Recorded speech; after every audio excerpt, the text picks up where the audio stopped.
Today is Memorial Day, and that means it's a time to serve and reflect on those who actually served and honor them and thank them for the freedoms that they fought for.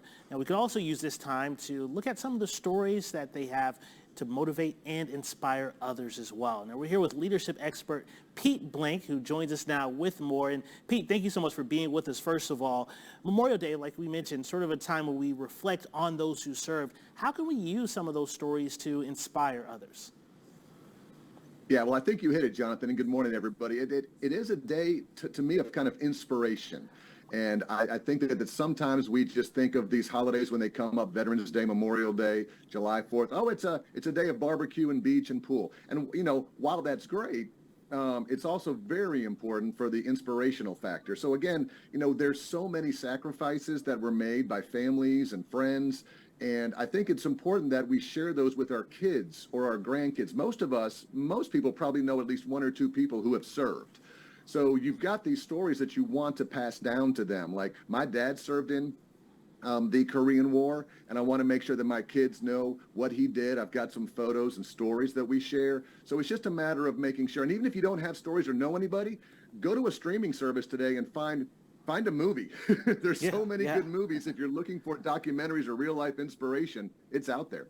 Yeah, absolutely. And thinking about, my own family, dad served, uncles, aunts served as well. So just sort of talking about that with family is very important. Now, as far as going a little bit deeper, how can you do that and maybe even self-reflect on some of those stories?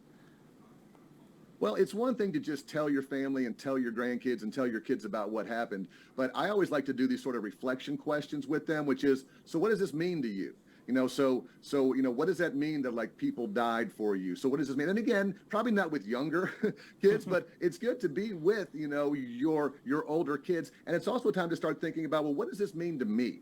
What can I do with the gifts and the blessings that other people who have served in our military have provided for me? What they've given me certain freedoms and certain things to accomplish. So we want to encourage our kids to self-reflect, but we also want to encourage ourselves to kind of stand back and say, this is great to remember, but I also want to reflect on what others did for me to allow me to be successful in this job, in this world, in this country.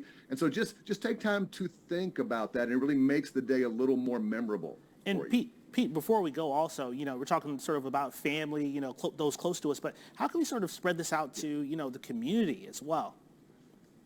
Yeah, no, you nailed it. We've got to make sure you have neighbors maybe who live in your community who may not come outside a lot, but maybe they're a veteran. They've got flags hanging outside their house or things.